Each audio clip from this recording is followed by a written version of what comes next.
lesson 3 of this particular series, and it's pretty straightforward stuff. Here we're looking at a sole trader and a partnership. Now, the big thing that you need to learn here is unlimited liability and limited liability. Unlimited liability is that you run your own business and you can lose all of your personal possessions. Whereas limited liability is when you set up your own business and you can only lose what you put into the business. So there's two massive things here. And a sole trader and a partnership, they both have unlimited liability. Okay. Unlimited liability, and the partnership also has unlimited liability, whereas obviously a private limited company and a PLC, public limited company, they have limited liability. So for a PLC, you buy shares in that company, you can only lose what you put into the company, and exactly the same for a private limited company as well. But there are obviously advantages for these companies. It's easy to set up, you make all the decisions, and you make all of the profits, and you work when you want. That is a sole trader. Okay, disadvantages: you have unlimited liability, there's no one to share decisions with, you're working on your own, unable to raise finance easily, no work, no pay.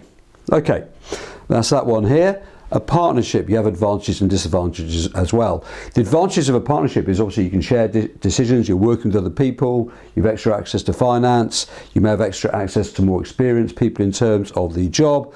The disadvantages, once again, unlimited liability, there may be disputes, you have to share all the profits and losses, and that's pretty massive.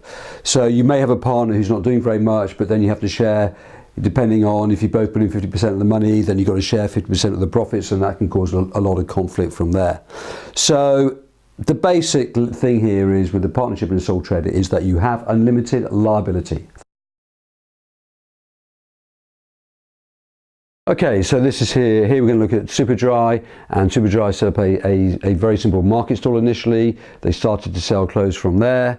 They then decided to become a private limited company. This then gave the shareholders limited liability, but they could also raise more finance from there.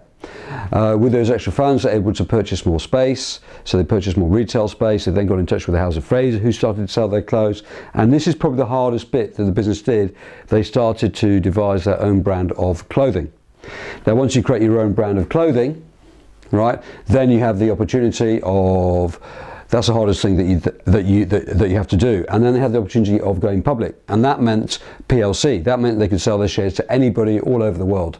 So they then floated on the stock market, which is a very expensive process. Obviously, all of those shareholders have limited liability, but you could raise significant funds of money. With that, they're able to expand globally.